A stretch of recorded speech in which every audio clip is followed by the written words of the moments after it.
আসসালামু আলাইকুম। কি অবস্থা সবার? কেমন আছো তোমরা সবাই? ভালো আছো? আজকে তোমাদের ডিপ্লোমা এডুকেশনালের কেমিস্ট্রি পার্ট 2 নিয়ে আলোচনা করবো। আজকে আমাদের আলোচনার বিষয় কি দেখো, একটা আমাদের পারমাণবিক সংখ্যা, পরমাণুর আমাদের মূল কণিকা, আইসোটপ, আইসোবার এবং আইসোটন। আমরা এই তিনটা বিষয় নিয়ে আজকে কি করব, আলোচনা করব। বুঝছো? এই তিনটা বিষয়ের যে সমস্ত আমরা পার্ট 1-এ সাধারণত শিখছিলাম আমাদের পার্ট 1-এ পারমাণবিক গঠন সম্পর্কে শিখছিলাম, মোল, অ্যাভোগাড্রোর সংখ্যা, তারপরে তোমার ধাতু, অধাতু, তারপরে ধাতু কল্প, এগুলা নিয়ে কি করছিলাম, আমরা আলোচনা করছিলাম। তোমরা যারা পার্ট 1 দেখোনি তারা পার্ট 1টা দেখে আসো, তারপর পার্ট 2টা কি করো। কারণ কেমিস্ট্রিটা এমন একটা সাবজেক্ট যে একটা টপিকের সাথে আরেকটা টপিক ওতপ্রোতভাবে জড়িত। বুঝছো? এখন বুঝবা না, আর কিছু অধ্যায় যাক, তারপরে দেখবা কিভাবে প্রথম অধ্যায়ের সাথে তৃতীয় অধ্যায়ের মিল পাবা। এটা তখন তোমরা কি পাবা, বুঝতে পারবে। তাহলে দেখো, আজকে পারমাণবিক সংখ্যা ভর সংখ্যা। এখন আসো পারমাণবিক সংখ্যা টপিক 1 নিয়ে আলোচনা কি আমাদের পারমাণবিক সংখ্যা কি পারমাণবিক পারমাণবিক ভর সংখ্যা কি আমাদের পারমাণবিক ভর সংখ্যা, তাই না? যে পারমাণবিক ভর সংখ্যা, পারমাণবিক ভর সংখ্যাটা কি, আমরা প্রোটন, নিউট্রন, আমরা ইলেকট্রন, প্রোটন, নিউট্রনের সাধারণত আমরা করছিলাম, মনে হয় আলোচনা করছিলাম। যাই আমরা ইলেকট্রন, প্রোটন এবং নিউট্রন নিয়ে সামান্য কিছু আলোচনা করছিলাম পার্ট 1-এ। দেখো, এই পারমাণবিক ভর সংখ্যাটা ওইটাই যেটা আমাদের প্রোটন সংখ্যা এবং নিউট্রন সংখ্যার যোগফলকে আমরা কি বলবো, প্রোটন সংখ্যা। দেখো এখানে লিখি প্রোটন সংখ্যা, তোমার আমাদের প্রোটন সংখ্যা প্লাস কি আমাদের নিউট্রন, প্লাস নিউট্রন সংখ্যার যোগফল। তাহলে আমাদের পারমাণবিক ভর সংখ্যাটা কি আমাদের প্রোটন সংখ্যা এবং নিউট্রন সংখ্যার যোগফল। কিভাবে দেখো, প্রোটন সংখ্যা আমরা চিনব কিভাবে? সাপোজ ধরো এখানে একটা অক্সিজেন, মনে করো এখানে কি দেওয়া আছে, আমাদের অক্সিজেন, তাই না? এখানে তোমার নিউট্রন সংখ্যাটা বের করার একমাত্র ক্লু দেওয়া থাকবে যে কখনো তোমাদের কি দেওয়া থাকতে পারে, ভর সংখ্যা দেওয়া থাকতে পারে, কখনো ভর সংখ্যা দেওয়া থাকতে পারে, কখনো তোমাদের ভর সংখ্যা দেওয়া থাকলে প্লাস কখনো তোমাদের প্রোটন সংখ্যা, এই দুইটা দেওয়া থাকতে পারে। বুঝছো? এই কি দেওয়া থাকতে, ভর সংখ্যা এবং প্রোটন সংখ্যা দেওয়া থাকলে তোমাদের নিউট্রন সংখ্যা তোমরা বের করতে পারবা, এটা বের করতে পারবা। তারপরে তোমাদের যদি পারমাণবিক ভর সংখ্যা নির্ণয় করতে বলে তাহলে তোমাদের প্রোটন সংখ্যা দেওয়া থাকতে পারে, আমাদের কি দেওয়া থাকতে পারে, প্রোটন, আমাদের প্রোটন সংখ্যা দেওয়া থাকতে পারে, আর কি প্লাস নিউট্রন সংখ্যা দেওয়া থাকতে পারে। যে নিউট্রন সংখ্যা কি করে, নিউট্রন সংখ্যা দেওয়া থাকতে পারে, যে এটা কি করো, ভর সংখ্যাটা তোমরা নির্ণয় করো। বুঝছো? তাহলে এটা গেল। তাহলে এখন আসো আমরা একটা ক্লুতে, যেমন আমরা অক্সিজেনের পারমাণবিক ভর সংখ্যাগুলো কি করবা, মুখস্থ করে নিবা। 30টা মৌলের পারমাণবিক ভর সংখ্যা যে কয়টা আছে এই সব কয়টা কি করবা, মুখস্থ করবা। 30টা মৌলের পারমাণবিক ভর সংখ্যা কি করবা, মুখস্থ করে নিবা। তাহলে আমরা আসো প্রোটন সংখ্যা প্লাস নিউট্রন সংখ্যার যোগফলকে আমরা কি বলি, পারমাণবিক ভর সংখ্যা বলি। তাহলে আমাদের অক্সিজেনের পারমাণবিক ভর সংখ্যা কত ভাই? অক্সিজেনের পারমাণবিক ভর সংখ্যা আমাদের কত, 16। তাহলে অক্সিজেনে আমরা পারমাণবিক ভর সংখ্যা সাধারণত কি লিখতে হয়, উপরে। তারপরে অক্সিজেনে পরমাণু সংখ্যা কত, আমাদের 8। অক্সিজেন এটা কি আমাদের প্রোটন সংখ্যা, এটা কি আমাদের, এটা তোমার প্রোটন সংখ্যা। এটা কি এই ক্লুটা শিখে রাখো, কারণ এটা কি আছে, পরীক্ষাতে আছে। এটা কি আমাদের ভর সংখ্যা। এরকম করে মনে করো তোমাদের কি আসে, একটা মনে করো তোমাদের দিতে পারে যে অক্সিজেন, এটা কিন্তু অক্সিজেন, এটা কি আমাদের অক্সিজেন এরকম করে দিতে পারে যে তোমাদের অক্সিজেনে এখানে ভর সংখ্যা কোনটা, ভর সংখ্যার মানটা কত, এরকম করে কি দিতে পারে। তাহলে এখানে আমাদেরকে 16 নিয়ে আসতে হবে। বুঝছো? তাহলে আমাদের কি নিয়ে আসতে হবে, 16। তাহলে আমরা জানি যে 16 যখন নিয়ে আসবো তাহলে আমাদের প্রোটন সংখ্যা এবং নিউট্রন সংখ্যা কি হয়, সব সময় সমান হয়। প্রোটন সংখ্যা যেটা সেটা হবে কি আমাদের নিউট্রন সংখ্যা, তাই না? তাহলে পারমাণবিক আমাদের অক্সিজেনের প্রোটন সংখ্যা কত ভাইয়া, পারমাণবিক ভর সংখ্যা অক্সিজেনের পারমাণবিক ভর সংখ্যা কত, 16। আর প্রোটন সংখ্যা আমরা জানি কত, 8।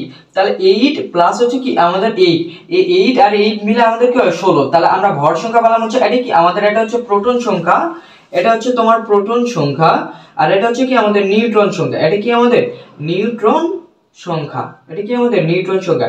এটা কি গেল আমাদের অক্সিজেন, তাই না? অক্সিজেন। তারপরে তুমি কার্বনের ক্ষেত্রে বের করবা, কার্বনের ক্ষেত্রে বের করে কি করবা, বাসায় প্র্যাকটিস করবা। বুঝছো? বাসায় প্র্যাকটিস করবা যে কার্বনের ভর সংখ্যা, কার্বনে কি করবা, ভর সংখ্যা নির্ণয় করবা।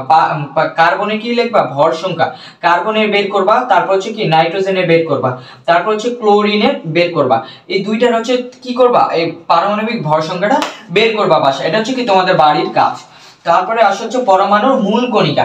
দেখো পরমাণুর মূল কণিকা কোনগুলা ভাইয়া? পরমাণুর মূল কণিকা, তাই না, যে পরমাণুর মূল কণিকা। পরমাণুর মূল কণিকা আমরা কয়টা ভাগ করছি?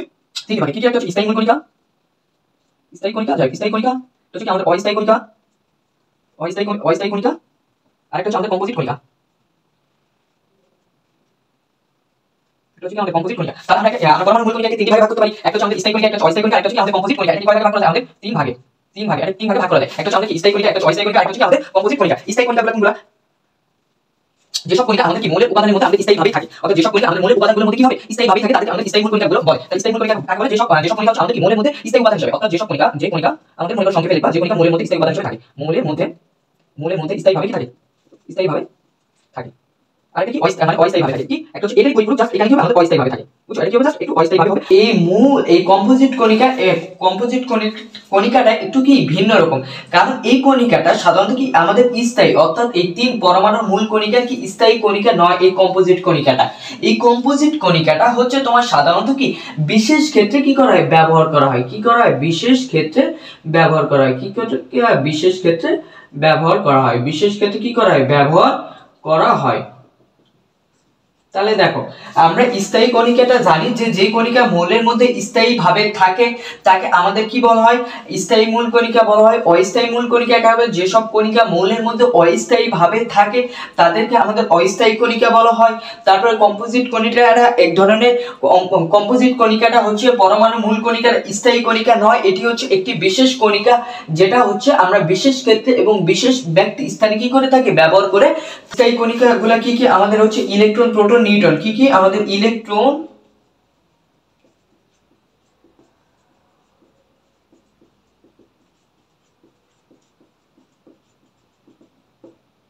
প্রোটন, নিউট্রন, মেনশন, তারপর হচ্ছে আলফা, তারপরে কি আমাদের আলফা। তাহলে আমরা দেখো স্থায়ী কণিকাগুলো কি? Electron, proton, neutron. এই ইলেকট্রন, প্রোটন এবং নিউট্রন কিন্তু প্রত্যেকটা পরমাণুর মধ্যেই তুমি পাবা, স্থায়ী ভাবেই পাবা। অস্থায়ী ভাবে তুমি কি পাবা? মেনশন পাবা। মেনশনের কখনো নাম শুনছো? কখনো শুনোনি। এটা অস্থায়ী ভাবে থাকে, কখনো ব্যবহার হয় না। এই যেই সব কণিকাগুলো আছে, এই কণিকাগুলো জাস্ট একটু মনে করে রাখবা। আমি একটা করে উদাহরণ লিখছি, আর জাস্ট স্থায়ী কণিকা যেহেতু তিনটা নাম লিখছি। আর হচ্ছে তোমার আলফা আর এবং বিটা আছে। দেখো কম্পোজিট কণিকার মধ্যে আলফা, যেগুলো হচ্ছে বিশেষ ক্ষেত্রে এবং বিশেষ ভাবে কি করা যায়? আমাদের ব্যবহার করা যায়। এখন আসো আইসোটপে। তাহলে এই টপিক নিয়ে আর কারো মনে হয় সমস্যা, প্রবলেম ফেস করতে হবে না তোমাদেরকে মেবি।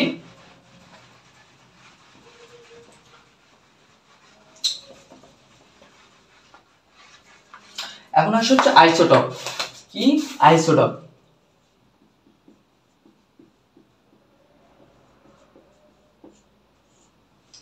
আইসোটপ, তাই না? অর্থাৎ আইসোটপটা মনে রাখবা যার প্রোটন সংখ্যা কি সমান এবং ভর সংখ্যা এবং নিউট্রন সংখ্যা কি আমাদের ভিন্ন। আইসোটপ। তাহলে আইসোটপটা কি ভাইয়া? আইসোটপ, এখানে টপ, এখানে পটা নাই, এই পটা মনে রাখবা যে প থেকে কি প্রোটিন। দেখো একটা ক্লু শিখে দেই, দেখো আইসোটপ কি? যে আইসোটপ, এটা মনে রাখার একটা ক্লু হচ্ছে কি আইসোটপ। এই প দিয়ে রাখবা হচ্ছে, প দিয়ে কি? প্রোটিন।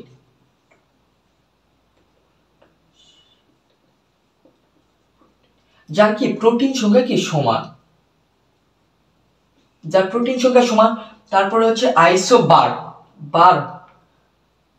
আইসোবার বা দিয়ে মনে রাখবা হচ্ছে ভর সংখ্যা, সমান। আর একটা হচ্ছে আইসোটন, তার ন দিয়ে মনে রাখবা হচ্ছে কি নিউট্রন,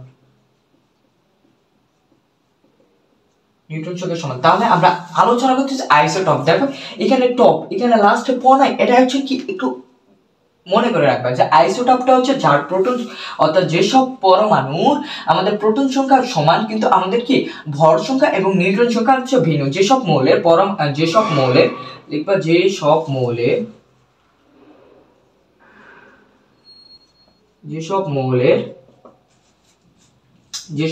কি প্রোটন সংখ্যা,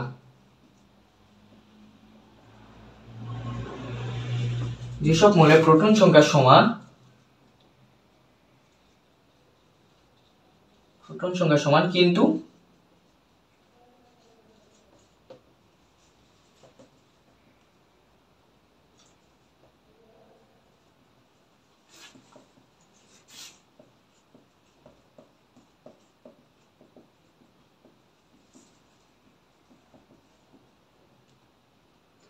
তাড়াতাড়ি লিখতেছি। দেখো যেসব মৌলের প্রোটন সংখ্যা সমান সমান কিন্তু আমাদের কি ভর সংখ্যা এবং কি হবে আমাদের নিউট্রন সংখ্যাটা সমান, কি নিউট্রন সংখ্যা ভিন্ন। তাহলে দেখো আমরা হাইড্রোজেন আইসোটোপ জানি কয়টি? হাইড্রোজেনের আইসোটোপ কয়টি? দেখো হাইড্রোজেনের আইসোটোপ কয়টি? আমাদের তিনটি না? আমাদের তিনটি আইসোটোপ। কয়টি আইসোটোপ? আমাদের তিনটি আইসোটোপ। হাইড্রোজেনের আইসোটোপ কয়টি? আমাদের তিনটি আইসোটোপ। হাইড্রোজেনের আইসোটোপ কয়টি? আমাদের তিনটি আইসোটোপ। কি কি? একটা হচ্ছে H1 একটা হচ্ছে H2 তারপর H হচ্ছে 3, একটা কি আমাদের 1, তাই না? H1। দেখো এটার ভর সংখ্যা কোনটা ভাইয়া? আমি প্রথমে বলছিলাম এখানে দেখো H এর ভর সংখ্যা কত ভাইয়া? H এর এখান থেকে H এর A1 তাহলে এটা কি আমাদের ভর সংখ্যা না ভাইয়া? এটা কি আমাদের ভর সংখ্যা? তারপর এটা কি আমাদের প্রোটন সংখ্যা? প্রোটন সংখ্যা কি না? এটা হচ্ছে কি আমাদের প্রোটন সংখ্যা। তাহলে দেখো যে সকল পরমাণুর কি প্রোটন সংখ্যা সমান, তাহলে প্রোটন সংখ্যা কত? এখানে 1 লিখে নাও। প্রোটন সংখ্যা কত? 1। এখন হচ্ছে ভর সংখ্যা দেওয়া আছে। ভর সংখ্যা জানি কিন্তু নিউটন সংখ্যা আমরা কি জানি না। তাহলে এখানে পাবা ভর সংখ্যা সমান সমান আমরা কি জানি? প্রোটন সংখ্যা প্লাস হচ্ছে নিউট্রন, অর্থাৎ পি প্লাস এন। আমরা প্রোটন এবং কি নিউট্রন জানি। তাহলে ভর সংখ্যার মান কত?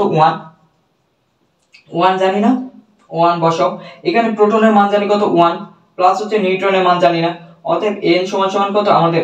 বা n সমান সমান 1 - 1, অতএব n সমান সমান কত আমাদের? 0। তাহলে n সমান সমান আমরা কত পেলাম? 0। তাহলে এখানে ভর সংখ্যাটা কত পেলাম? অর্থাৎ ভর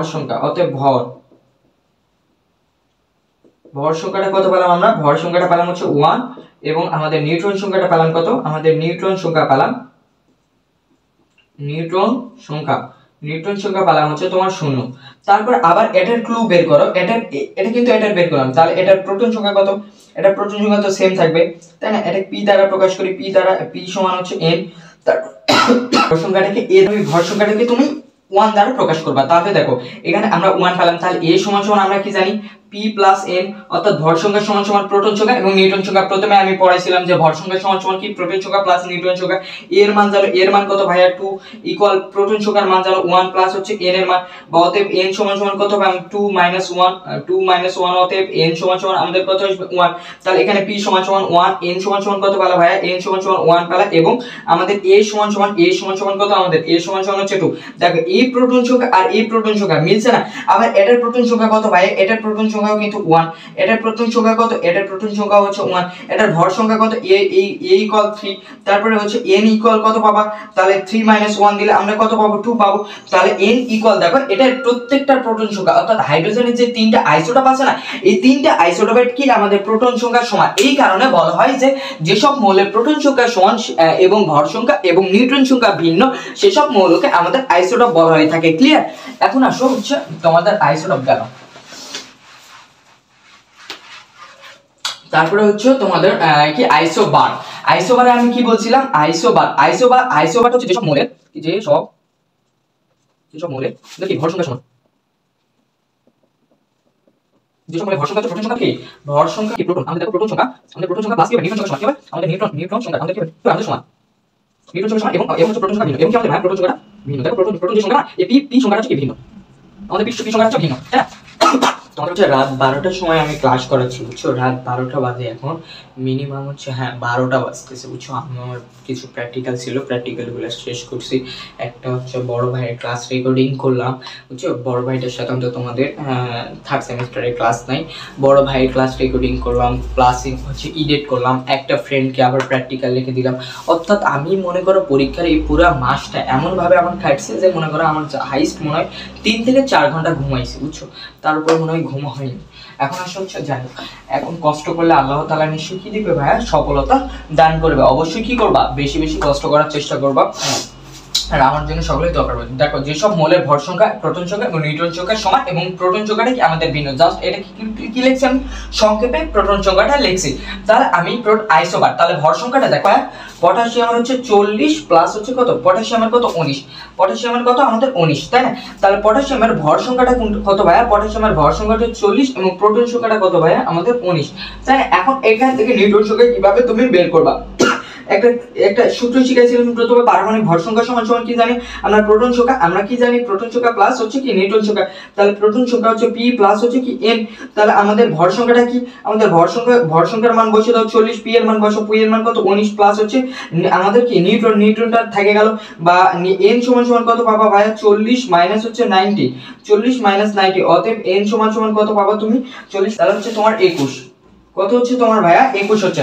এখন হচ্ছে দেখো প্রোটন সংখ্যা এবং ভর সংখ্যা সমান হচ্ছে আমাদের কি, আমাদের প্রোটন সংখ্যা এবং নিউট্রন সংখ্যা কি হতে হবে, প্রোটন সংখ্যা প্লাস হচ্ছে নিউট্রন সংখ্যা সমান এবং প্রোটন সংখ্যাটি কি আমাদের ভিন্ন, প্রোটন সংখ্যা প্লাস নিউট্রন সংখ্যা সমান কি হতে হবে আমাদের ভর সংখ্যাটা হবে। তাহলে আমরা প্রোটন সংখ্যা পাইছি 19 আর নিউট্রন সংখ্যা পাইছি হচ্ছে কত 21, তাহলে আমরা ভর সংখ্যা সমান আমরা কত পাবো দেখো 19 প্লাস কত 21 ইকুয়াল কত পাবো আমরা, কত পাবো আমরা 40 পাবো না। তার এটাই হচ্ছে সূত্র, যে সকল মৌলের ভর সংখ্যা সমান, ভর সংখ্যা কি প্রোটন সংখ্যা এবং নিউট্রন সংখ্যা যোগফলের সমান কিন্তু প্রোটন সংখ্যাটা ভিন্ন, প্রোটন সংখ্যাটা কত ভাই 19 আর এখানে প্রোটন সংখ্যাটা 19 এবং নিউট্রন সংখ্যাটা কত পাইছি 21, এটা হচ্ছে এই ক্লুটা তো বুঝতে পারলা। তাহলে আমরা কি আইসোবারটাও শিখলাম, আইসোবারের হচ্ছে টেকনিকটাও শিখলাম যে আইসোবারটা কিভাবে কি করতে হবে এটাও আমরা কি শিখলাম, তাই না? যে আইসোবারটা আইসোবারটা শিখলাম, আইসোবারটা হচ্ছে কি যার ভর সংখ্যা সমান, আর আইসোটানটা হচ্ছে যার কি, যার হচ্ছে তোমার সংক্ষেপে লিখে দেই, যার হচ্ছে নিউট্রন সংখ্যা কি সমান, যার হচ্ছে নিউট্রন সংখ্যা, যার হচ্ছে নিউট্রন সংখ্যা কি সমান, এবং যার হচ্ছে তোমার যে আমাদের নিউট্রন সংখ্যাটা সমান, যার হচ্ছে আমাদের কি ভর সংখ্যা এবং হচ্ছে কি আমাদের প্রোটন সংখ্যাটা কি ভিন্ন, যার হচ্ছে ভর সংখ্যা এবং প্রোটন সংখ্যাটা হাইড্রোজেন আইসোটোন 2 1, তাহলে হাইড্রোজেন আইসোটোন নিলে এখানে কি পাবো ভর সংখ্যা a ইকুয়াল কত পাবা 2 পাবা, তারপর আমাদের কি নিউট্রন আমাদের হচ্ছে প্রোটন p ইকুয়াল কত পাবো 1 পাবো, তারপর n এর মান তো আমরা জানি না, n এর মানটা কি করতে হবে আমাদের বের করতে হবে, যেহেতু আমাদের কি প্রোটন যার হচ্ছে নিউট্রন সংখ্যাটা সমান, তাহলে নিউট্রন সংখ্যাটা কি করতে হবে সমান, তাহলে আমরা কত পেলাম 2, তাহলে এই 2টা তাহলে a ইকুয়াল কত পাবো a মাইনাস p পাবো না, তাহলে বা a সমান সমান কত 2 মাইনাস 1 ইকুয়াল কত পেলাম 1 পেলাম। আমরা 3 হিলিয়ামের কত জানি ভাইয়া 3 এবং 2, আমরা কি জানি He হিলিয়াম, হাইড্রোজেন হিলিয়াম, হিলিয়ামের কত জানি 3 2, তাহলে a ইকুয়াল কত জানি আমরা, a ইকুয়াল ভর সংখ্যাটা কত ভাইয়া 3, তারপরে p ইকুয়াল কত ভাইয়া p ইকুয়াল হচ্ছে 2, তারপরে n ইকুয়াল কত পাবো আমরা a মাইনাস কত পাবো আমরা a মাইনাস হচ্ছে p পাবো, তাহলে n equal a minus p পেলে অতএব n সমান সমান বা n সমান সমান আমরা a ইকুয়াল কত পাবো, a এর মান কত আমাদের 3 ইকুয়াল p এর মান কত আমাদের 2, অতএব n ইকুয়াল কত আমাদের হবে 1। দেখ a এর প্রোটন সংখ্যা এবং এর প্রোটন সংখ্যাটা কি মিলে গেছে, তাহলে এটা কি আমাদের আইসোবার আইসোটন, তাহলে যার প্রোটন সংখ্যা এবং নিউট্রন সংখ্যা ভিন্ন, যার হচ্ছে যার হচ্ছে আমাদের নিউট্রন সংখ্যাটা হচ্ছে যার নিউট্রন সংখ্যা সমান কিন্তু প্রোটন সংখ্যা এবং ভর সংখ্যাটা ভিন্ন, সেটা হচ্ছে আমাদের কি আইসোটন। তাহলে আজকে আমরা শিখলাম হচ্ছে পারমাণবিক ভর সংখ্যা, পারমাণবিক ভর সংখ্যা কাকে বলে, যেসব পরমাণু প্রোটন সংখ্যা এবং নিউট্রন সংখ্যা যোগফল আমাদের পারমাণবিক ভর সংখ্যা বলে। পরমাণু মূল কণিকা কি, আমাদের পরমাণু মূল কণিকা তিনটি, আমাদের কি স্থায়ী মূল কণিকা, অস্থায়ী মূল কণিকা এবং আমাদের কম্পোজিট মূল কণিকা। তারপরে শিখলাম হচ্ছে আইসোটোপ যার প্রোটন সংখ্যা সমান সেটা হচ্ছে আইসোটোপ, আইসোবার হচ্ছে কি যার ভর সংখ্যা সমান সেটা হচ্ছে আইসোবার, এবং হচ্ছে আইসোটন কি যার নিউট্রন সংখ্যাটা হচ্ছে সমান। এটা হচ্ছে কি ক্লাসের সারসংক্ষেপ, এগুলো আমরা কি শিখলাম, বাসায় বেশি প্র্যাকটিস করবা। আশা করি আমার ক্লাসটা তোমরা বুঝতে কোনো অসুবিধা হবে না, আর যদি কোনো সমস্যা হয়ে থাকে অবশ্যই তোমরা কি করতে পারো আমাকে কমেন্ট করে জানাতে পারো, আর অবশ্যই আমার জন্য দোয়া করবা। আজকের মতো তোমরা সবাই ভালো থাকো, এখানে আমি আমার ক্লাস শেষ করতেছি। অবশ্যই পার্ট 3 নিয়ে সামনের ক্লাসে দেখা হচ্ছে। এই পর্যন্ত সবাই সুস্থ থাকো, ভালো থাকো, আল্লাহ হাফেজ।